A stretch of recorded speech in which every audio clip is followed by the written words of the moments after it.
Bienvenidos a la Agenda Pública, yo soy Mario Campos y les saludo con mucho gusto en este domingo 14 de abril del 2024 y saludo a mi querido Javier Tejado. Hola Mario, Claudia, auditorio, muy buenos días.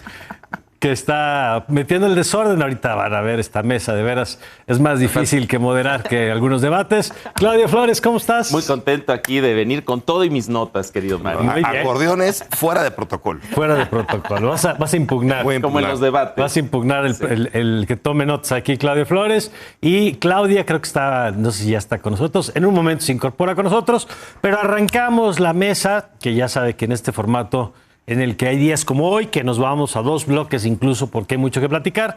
Arrancamos con el tema de las reformas del presidente. Hay dos que han llamado más la atención. La que tiene que ver con el asunto de las pensiones, es una de las que más se ha discutido, y la otra es la que acota los efectos de algunas revisiones de leyes que tenían efectos generales y que quieren que sea solo para la persona que lo está poniendo. Pero además hay un montón, Javier, tú escribías tu artículo en el Universal esta semana, de un montón de iniciativas que estamos a 2 semanas de que se acabe el periodo ordinario de sesiones y es como la feria de las ocurrencias. Sí, los coordinadores parlamentarios de todos los partidos dicen que ellos son más que un congreso, una guardería.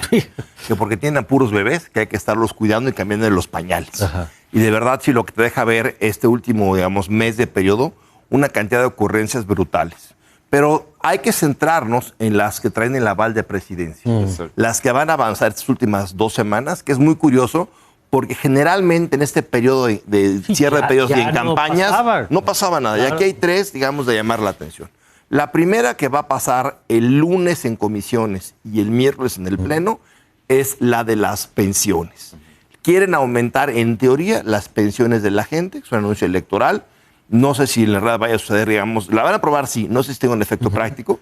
Y lo que me lleva a la sospecha es porque dicen, vamos a quitar la lana de las afores privadas, de las cuentas privadas de la gente. De las que no se usan, digamos. Que tienen 70 años o más y que no se usan. Y le vamos a dar, aparte de este fondo de pensiones, le vamos a dar los dinero de los ahorros del gobierno. No hay ahorros del gobierno. Los réditos, los lucros del Tren Maya y de la Mexicana no hay. Claro. Ahorros de gobiernos estatales no hay. Y lo que liquide, lo que venda, necesito para devolver por lo robado. No hay. Entonces lo hacen ver como que van a poner ahí una bolsa grande cuando solamente es la lana que le están quitando a los particulares. Un primer tema. Un segundo tema que también interesante, van a aprobar una ley de amnistía en el Senado. ¿A quién quieren amnistiar? ¿Por qué? Ya el presidente tiene facultades de indulto de la Constitución, pero este es para alguien que ya está juzgado y condenado. Esta amnistía es para perdonar y que no se investigue a alguien. Después de que ya fue procesado, sentenciado y el presidente podría decir, este sale. Sí, pero este es más grave, porque todos los presidentes del mundo tienen indultos, que es lo que tiene el presidente de México. Pero es una amnistía para no investigar a alguien, ni siquiera investigar. Entonces, ¿para quién quieren esa facultad de amnistía? En México el Congreso da amnistía, por ejemplo, a los zapatistas, pero es que para que el presidente tenga la amnistía para quien quiera. Y el tercer punto que también llama la atención es acotamiento a la ley de amparo para que no surta efectos generales la suspensión contra leyes. Entonces, digamos, hay un gran activismo. Esto sí llama mucho la atención, este cierre, y habrá que ponerle el ojo a estas 3 reformas. De acuerdo. Claudia, ya estás con nosotros, Claudia Aguilar. Cuéntanos tu mirada, primero bienvenida, y cuéntanos tu mirada de este paquete de reformas que ahorita recordaba Javier, de todas las que están en la mesa, 3 que le están poniendo no solamente la bendición, sino el empuje de la presidencia y por lo tanto la posibilidad real de que sean aprobadas. ¿Cómo las estás viendo y cómo estás viendo este cierre, digamos, de periodo ordinario antes de que termine esta legislatura, que ya lo que viene pues, será a partir de septiembre la legislatura que habremos de elegir en junio? Hola, ¿cómo están? Gracias, Mario. Pues sí, coincido en lo que dice Javier, creo que le pusieron el acelerador. Me preocupa particularmente, obviamente hablamos de pensiones, la ley de amnistía y el tema de esta reforma de último momento que presentó el senador Monreal para modificar la ley de amparo. ¿No? Empiezo por esta última, evidentemente tiene tintes de otra vez un encono contra el Poder Judicial Federal. Me parece que es algo que ya venía avanzando desde el principio del sexenio, derivado de las acciones en contra de las impugnaciones de la ley de la industria eléctrica fundamentalmente, y que tiene que ver con nada más, me parece que algo muy importante, decía Javier los efectos generales, pero a mí me parece que es una camisa de fuerza a la interpretación o a la función de lo que pueden hacer las personas juzgadoras, que fue precisamente a lo que se le apostó con la modificación, digamos, de 2011, tanto al Poder Judicial Federal como en materia de derechos humanos, un poco de calibrar, o quisieran ellos este análisis, digamos, cuando llegaban las controversias, hacer de su conocimiento, entre las afectaciones a cada persona, a cada empresa, o obviamente las afectaciones al orden público, al interés social. Esa me parece muy grave, y el tema también de cómo están recuperando la de la amnistía, porque la ley de amnistía, con los tintes que lógicamente tiene, como el caso de los zapatistas o algunos otros personas, digamos, de origen humilde, sobre todo los trabajadores del campo, que a veces se veían involucrados en actividades delictivas, que era un poco promesas de campaña, que al principio tuvo un empuje y que después había quedado dormido, que ahora cambian de tintes para tener, obviamente me parece también un tinte electorero. Y obviamente pues el tema de la pensión es que ya no quiero monopolizar el micrófono. De acuerdo, ahí está el apunte, Claudia. Una pregunta, Javier, nada más. En las tres se requieren solo mayoría simple. No se requiere calificado. No, mayoría simple, los votos Morena y aliados tienen los votos para avanzarla. Es que eso es importante. Claudio, tu lectura de estas tres pues reformas. A mí yo lo que veo sobre estas reformas es básicamente hacia el futuro. Es decir, lo que estamos viendo son una especie de plan López Obradorista para mandar de forma transeccional y de forma fáctica este conjunto de reformas y estos cambios al cierre del sexenio de López Obrador muestran al menos dos cosas. Uno, que no es un presidente normal que va a cerrar su ciclo cuando termine su mandato, sino que pretende alargar ese ciclo López Obradorista, digamos, para seguir impulsando su proyecto de transformación. Y el segundo elemento, diría yo, en convertir a la siguiente presidencia en una especie de encargaduría de despacho, ¿no? Para hacer la realidad, en realidad, los planes que ya se formaron desde antes. Incluso hay varias declaraciones presidenciales en ese sentido de comprometer a la siguiente presidencia que suceda, digamos, lo planeado desde este sexenio. Además, hemos visto reclamos después del debate, por ejemplo, en ese sentido, ¿no? Exacto. Justo el otro tema es, después de este primer debate presidencial, les fue muy interesante ver qué pasó por distintos ciclos. El lunes estábamos discutiendo quién ganó, el martes estábamos discutiendo los errores del INE, pero después viene esta discusión sobre qué tan López Obradorista vimos a Claudia Sheinbaum en el debate, y lo interesante es que para ojos que no son afines con, digamos, el oficialismo, pues parecía una candidata muy alineada con las ideas, los discursos, los proyectos, el pensamiento, el etos, digamos, López Obradorista. Y la paradoja es que vimos en la jornada una rayuela el lunes y otra el miércoles que decía: fue tanta la preocupación por ganar la batalla que se olvidaron de los logros conseguidos con un fuerte liderazgo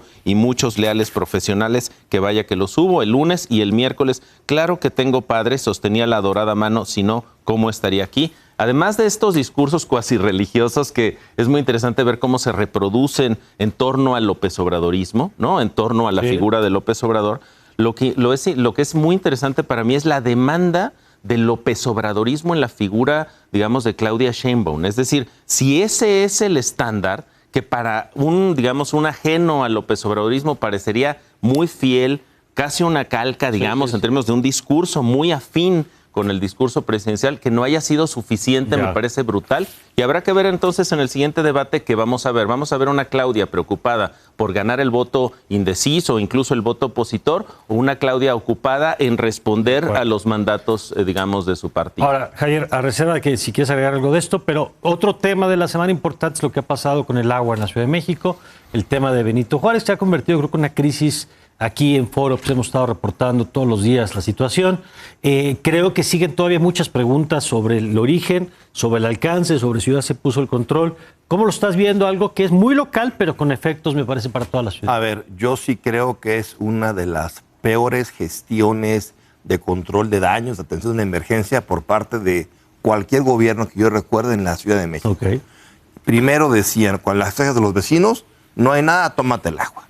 Después tardaron en reaccionar mucho tiempo. 13 días después, que hoy es el día 14 de hecho, no saben de dónde se contaminó el agua, ni qué contaminantes. Nadie lo sabe ni qué efectos tiene.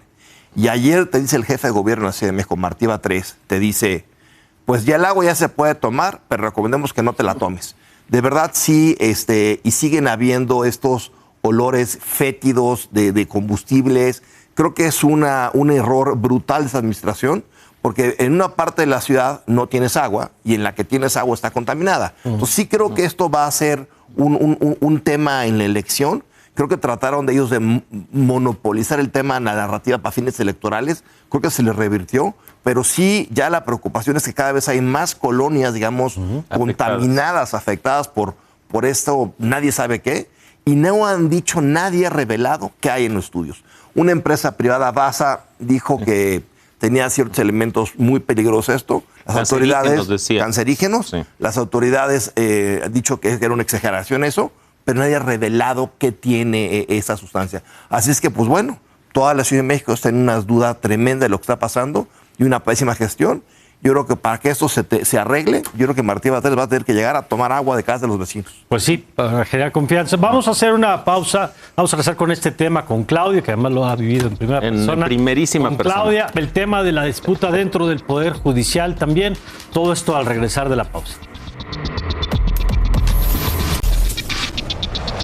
Ya estamos de regreso, seguimos con la mesa y a ver, Claudio, cuéntanos, porque ahora sí que no sé si entrevistarte como analista o como testigo. Sí, o como damnificado. Como damnificado, ¿no? Porque tú has padecido este tema que hablamos ahorita con Javier. Sí, fíjate que vivo en la colonia del Valle, en la Benito Juárez, y pues desde hace, diríamos, un par de semanas empezamos a notar este olor distinto del agua.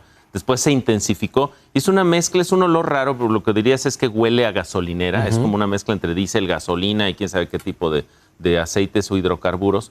Que además, pues en nuestro caso el agua, digamos, es transparente con un fuerte olor, pero hemos visto fotografías de tinacos, cisternas, etcétera, de vecinos que pues tienen un agua ya amarilla, que decían, oye, pues no es tan difícil extraer hidrocarburos, nada más abre la llave de tu casa, o estos chistes y memes que ya, ¿no? Es que si ya no tienes en la regadera agua caliente y agua fría, sino Magna o Premium, ¿no? Es un poco este juego, claro, pero que lo que refleja, y coincido dramáticamente con lo que dice Javier, porque además lo hemos vivido en carne propia en mi familia, es un gran ejemplo de cómo no enfrentar una crisis medioambiental, en primer lugar, ¿no? Es importante decirlo, de servicios y comunicacional. O sea, son tres crisis en una. El jefe de gobierno Martí Batres, SACMEX, el sistema de aguas de la Ciudad de México y en general las áreas del gobierno de la Ciudad de México, pues han dado muchos palos de ciego. Hay que decir, al principio salieron, como bien decía Javier, a decirnos, oigan, el agua está perfectamente bien, úsenla. Los cochinos son ustedes, los vecinos, porque no lavan sus cisternas. Hay que recordar esa declaración que se hizo, que caló mucho, claro, evidentemente, entre una comunidad que, diría yo, no ha sido precisamente bien tratada por el López Obradorismo. Se ha dicho que esa delegación es de fifís, de conservadores, de aspiracionistas, y bueno, ahora viene este maltrato que se suma como una especie de losa, diría yo, simbólica, ¿no? sobre el efecto negativo que hay. Todavía no sabemos hoy domingo, digamos, qué pasó, qué contaminantes tiene el agua, qué lo originó, el alcance del problema. Y a 10 días después de esta declaración desafortunadísima del jefe de gobierno, ahora sí nos dicen que no podemos usar el agua para tomar, para cocinar, para lavar trastes, lavar ropa, para regar plantas, pues para bajarle al baño, Javier. Eso que también hay que agradecerlo, porque hay que decirlo. Miles de familias en este país, en esta ciudad, no tienen ese nivel de agua, ¿no? Entonces es importante decirlo, y yo creo que es un reclamo legítimo, brutal, el que está teniendo la ciudadanía de la Benito Juárez. Ahí está el bloqueo de Xola e Insurgentes en contra de un jefe de gobierno que está dando palos de ciego y que pareciera, y con esto cierro, que pretendiera afectar negativamente, digamos, la campaña de Clara Brugada, porque esto no genera, digamos, un mensaje positivo sobre el curso de la ciudad. Oye, Claudia, y pasamos contigo a otro tema, que es el del Poder Judicial, porque esta semana, cuando mencionaron el debate, yo dije, pues apenas fue el domingo, ya siento que fue hace meses, ¿no? Sí, porque se nos han juntado los temas, y ahora está este asunto de una investigación que se hace desde la Suprema Corte contra el expresidente de la Corte, el ministro en retiro Arturo Saldívar. ¿Cómo estás viendo ese tema, Claudia? Oye, empezamos con lo facilito para mí, pero la verdad es que creo que fue una bomba que salió justamente pues la noche, me parece, entre el miércoles y jueves de esta semana. Es un tema delicado, creo que no nada más por la mención, que evidentemente lo más mediático ha sido la mención del ministro en retiro y que fue presidente de la Corte, Arturo Saldívar, sin embargo, por la mención de muchas personas juzgadoras tanto jueces como magistrados que pudieran haber estado involucrados en faltas, digamos, por decirlo genéricamente, responsabilidades o del título de las responsabilidades en el ejercicio del cargo, ¿no? ¿Por qué? Porque hay una denuncia presuntamente anónima, aunque luego ya ha habido más personas que han salido a decir, yo también presento una denuncia, no necesariamente es anónima, y que esto se suma a, bueno, algunas declaraciones donde se ha dicho que esto no se había visto. Entiendo porque hay ciertos números donde sí ha sido frecuente, sobre todo a partir de la reforma del 2021, que incluso a las denuncias anónimas se les da cauce, se admiten a trámite, y bueno, pues sí, solo sí tienen un caudal probatorio relevante que sea suficiente para admitirlas a trámite, ¿no? Entonces, esto creo que en sí mismo no significa que haya ni una sanción, ni que se acredite la comisión de una conducta, dice llanamente que se van a investigar por los órganos competentes en cada caso. Por eso hago mucho énfasis en el caso de las personas juzgadoras. También me parece, con esto que decía Claudio hace un instante y tú del debate que lleva mucho tiempo, que cuando le conviene, por ejemplo, a la candidata de Morena, pues se respalda en los dichos de la Corte. Por ejemplo, en el debate cuando le preguntaban del aborto, en lugar de hacer frente y responder, dijo la Corte, ya lo dijo. Y en esta ocasión, cuando empieza en una declaración, pues también para querer calificar o descalificar, dice, bueno, hay corrupción porque hay personas mencionadas en la denuncia que son personas juzgadoras al día de hoy y por eso urge la reforma del Poder Judicial Federal, ¿no? Eso es suficiente para decirlo y entonces a mí me parece que esta es justamente la bomba en la que hay que estar atentas, que va a poner mucha presión al interior, digamos, del Poder Legislativo para que se aprueben y a mí me preocupa no solamente esta iniciativa que ya dijimos en el bloque anterior, la reforma a la ley de amparo, sino aquella que se quedó pendiente que habíamos comentado antes de las modificaciones a la ley reglamentaria que tiene que ver con acciones y controversias constitucionales, porque todas se aprueban por mayoría de Morena, ¿no? Entonces esto va a cambiar las reglas mucho, no nada más de cara a la elección, sino de cara a los mecanismos de justicia. Muy bien, claro, Javier. Si me permites, yo aquí siempre he defendido el Poder Judicial Federal, incluido la gestión de Norma Piña. Esto creo que es un craso error de administración y denota una intensidad política desbordada. ¿Por qué? Porque, primero, es un acuerdo que firma ella y el jefe de la unidad de administración, digamos, de investigación administrativa. Lo firman el día 9. Para el día 11 ya se había filtrado a todos los medios. ¿Cómo es posible que un documento de una investigación que tiene que ser secreta se filtre en todos los medios? Número uno. Número dos, que lo abran con una denuncia anónima cuando hay criterios de esta administración de Norma Piña de no abrir nada con denuncias anónimos. El tercer punto, la ministra Norma Piña cambió la semana pasada también los acuerdos de adscripción de jueces y magistrados para ya tener una mayoría, saltarse la comisión respectiva y ya poder nombrar a jueces y magistrados con otros integrantes del Consejo de la Judicatura, pero no en el procedimiento. Y tercero, está señalando incluso ahí, a Arely Gómez, que durante un año también fue su propia contralora. Y la mete cuando ahora ahí está ella recién nombrada en la Auditoría Superior de la Federación para investigar lo que hizo la Corte. Entonces me parece que se mete de lleno la Corte en un tema de índole político-electoral. Si hubiera algo mal, desde luego que lo investigaran, pero aquí no lo investigaron, lo filtraron a los medios para dañar a las 70 personas que están ahí mencionadas. ¿En tu opinión puede tener algún efecto legal, penal, por ejemplo? Pues yo creo que dado el principio de debido proceso y de la inocencia, pues creo que la propia Corte hizo nulo el poderlo sancionar, pues porque filtró el documento antes de darles un debido proceso de derecho a audiencia. O sea, yo sí creo que esto te habla de una Corte cometiendo errores y metiéndose en la parte político muy costoso para el Poder Judicial. Creo que necesario. Hubieran investigado si encuentran algo, pues luego sancionan, pero no al revés. No filtras y luego dices que vas a investigar, politizando el tema, metiéndose a las campañas. Yo creo que es una medida desesperada después del debate, lo que te deja ver la politización de la Corte, y creo que eso va a dañar mucho un Poder Judicial que hasta ahora más o menos se ha logrado mantener al margen de las campañas, y esto lo mete de lleno con los impactos que dice Claudia de otras reformas como la del amparo, que creo que es un mal momento. Creo que un costo, digamos, puede que haya notas, eso que les hagan ruido, pero creo que es un costo muy alto y necesario en estos momentos para el Poder Judicial Federal. Un apunte final. Un apunte muy desde la comunicación. Yo lo que diría es que esto, lo único que sucede es que hace evidente lo que está pasando debajo de la mesa. Hoy se pone encima de la mesa porque tampoco es que se hayan llevado muy bien, digamos, Norma Piña y Arturo Saldívar. Hay que decir que ahí estaba ese de fondo, ahí sonaba el run run, nada más que ahorita sí ya, digamos, se abrieron, ya empezaron, se declararon la guerra. Yo me parece una declaratoria abierta y contundente de guerra y vamos a ponernos los guantes. Vamos a ver cómo se procesa todo esto y qué efectos tiene. Claudia, muchas gracias. Que estén muy bien, gracias. Gracias, Claudio. Muchas gracias, un gusto estar aquí con Buen día, buen Apuntes. domingo a todos. Gracias. Nosotros vamos a una pausa, regresamos con Marta Lamas, Mauricio Merino y más adelante Meshulam con el análisis de lo que está pasando en Medio Oriente, en los ataques de Irán a Israel, que le hemos estado informando aquí en Foro. Vamos a tener a Mauricio con todo el análisis volviendo de la pausa.